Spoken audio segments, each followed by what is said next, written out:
금요일 밤 11시, 퇴근길 지하철 좌석에 멍하니 앉아 있습니다.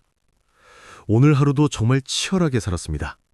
아침 일찍 일어나 미라클 모닝 루틴을 해주었고, 회사에서는 누구보다 많은 업무를 쳐냈으며, 점심시간엔 샌드위치를 씹으며 메일을 확인했죠. 그런데 어두운 차창에 비친 내 얼굴을 보는 순간 가슴 한구석에 서늘한 구멍이 뚫린 것 같습니다. 나 도대체 뭘 위해 이렇게 아등바등 사는 거지? 통장 잔고도 내 커리어도 내 삶의 질도 그다지 나아진 게 없는 것 같다는 압도적인 허무함. 혹시 당신도 이런 억울함을 느껴본 적 있나요?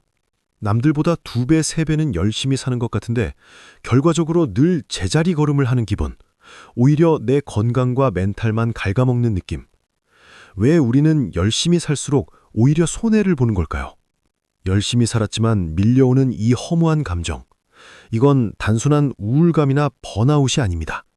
당신의 뇌신경회로와 보상 시스템이 완전히 꼬여버렸다는 강력한 적색경보입니다. 우리의 뇌, 특히 이성적 판단을 담당하는 전두엽은 에너지를 쓴 만큼 도파민이라는 보상을 기대합니다. 하지만 강박적으로 열심히 사는 사람들의 뇌는 이 시스템이 정상적으로 작동하지 않습니다. 심리학에는 극대화자라는 개념이 있습니다. 모든 선택과 행동에서 최고의 결과를 뽑아내려는 사람들을 말하죠. 이들은 1시간이면 끝날 적당한 업무를 3시간 동안 완벽하게 다듬고 또 다듬습니다. 자투리 시간조차 허투루 쓰지 않으려 출퇴근길에도 끊임없이 생산적인 영상을 듣습니다.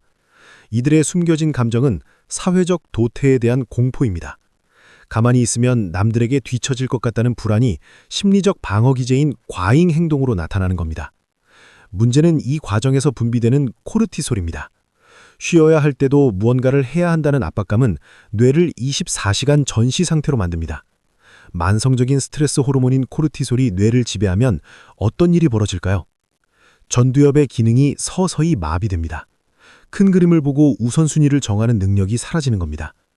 로이 바우마이스터 교수의 자아 고갈 연구가 이를 정확히 증명합니다. 사람의 의지력과 인지적 에너지는 무한히 솟아나는 마르지 않는 샘물이 아닙니다. 스마트폰 배터리처럼 한정된 용량이 존재하죠. 아침부터 자잘하고 완벽한 업무 처리에 전두엽의 에너지를 100% 쏟아붓고 나면 정작 내 인생을 바꿀 중요한 결정을 내려야 할 때는 뇌는 이미 방전되어 작동을 멈춥니다. 퇴근 후 자기 개발을 하겠다고 굳게 다짐하지만 결국 소파에 누워 쇼폰만 무한 스크롤하게 되는 이유. 당신이 의지가 약하거나 게을러서가 아닙니다. 낮 동안 중요하지 않은 수많은 일에 뇌의 에너지를 심각하게 과소비했기 때문입니다. 더 무서운 것은 손실 회피 성향입니다. 내가 지금까지 쏟아부은 노력과 시간, 즉 매몰 비용이 아까워서 방향이 틀렸다는 것을 직감하면서도 하던 방식을 도저히 멈추지 못합니다. 조금만 더 열심히 하면 결과가 나올 거야 라며 자신을 더 가혹하게 채찍질하는 악순환에 빠지죠. 여기서 우리는 아주 중요한 인지 전환을 해야 합니다. 우리는 흔히 밤에 누워 스스로를 이렇게 자책합니다. 아, 내가 오늘 덜 치열했어. 더 열심히 살아야 해. 아닙니다. 완전히 틀렸습니다. 당신의 문제는 열심히 살지 않아서가 아닙니다. 너무 모든 것에 똑같이 열심히 살아서입니다. 열심히 산다는 것은 내 한정된 생존 에너지를 갉아먹는 행위입니다. 그런데 그 귀한 에너지를 내 삶을 도약시키는 레버리지가 아니라 단순히 불안감을 지우기 위한 잡무에 쏟아붓고 있다면 당신의 뇌는 가성비를 다지지 못한 채 그저 불안을 끄기 위해 헛바퀴만 돌고 있는 겁니다. 무작정 열심히 할수록 진짜 중요한 곳에 써야 할 에너지를 매일매일 손해보고 있는 것이죠. 그렇다면 이 억울한 쳇바퀴에서 어떻게 빠져나와야 할까요? 행동을 더하기 전에 뇌의 사용 방식부터 바꿔야 합니다. 첫 번째 전략, 만족자 프레임을 장착하기.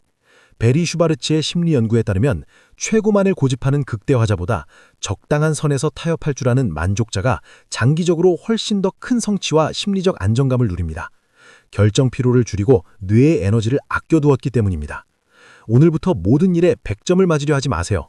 내 인생을 바꿀 상위 20%의 일에만 100%를 쏟아붓고 나머지 일상의 80%는 70점만 맞아도 충분하다고 스스로에게 당당히 허락해줘야 합니다. 두 번째, 전략적 멍 때리기 시간 확보. 불안도가 높은 사람들은 쉬는 것을 죄악시합니다. 하지만 뇌과학의 관점에서는 아무것도 하지 않는 시간이야말로 가장 편성적이고 필수적인 뇌의 작업 시간입니다. 우리 뇌의 디폴트 모드 네트워크는 우리가 멍하니 눈을 감고 쉴 때 비로소 활성화됩니다. 이때 뇌는 낮 동안 입력된 파편화된 정보를 정리하고 불필요한 스트레스를 지우며 진짜 중요한 통찰을 연결합니다. 하루 단 15분, 휴대폰을 덮고 음악도 끄고 그저 멍하니 있는 시간을 스케줄러의 최우선 업무로 적어두세요. 이것은 단순한 게으름이나 휴식이 아닙니다. 과열된 편도체를 식히고 전두엽을 리셋하는 전략적 투자입니다. 세 번째, 의지력 전략 시스템 구축. 아침에 입을 옷 고르기, 점심 메뉴 정하기, 이런 쓸데없는 결정에 전두엽을 낭비하지 마세요. 사소한 결정은 매뉴얼화해서 자동화하십시오. 성공한 사업가들이 매일 똑같은 옷을 입는 것은 단순히 패션 감각이 없어서가 아니라 의지력 고갈을 막기 위한 치밀한 뇌과학적 전략입니다. 절약된 뇌의 에너지는 오직 당신의 성장을 위한 단 한 가지 목표에만 쏟으세요. 마지막으로 꼭 드리고 싶은 말씀이 있습니다. 열심히 산다는 건 의심할 여지 없이 훌륭한 태도입니다. 하지만 나침반이 고장난 배는 선원이 노를 세게 저을수록 목적지에서 더 멀어집니다. 당신은 지금껏 충분히 치열하게 살아왔습니다.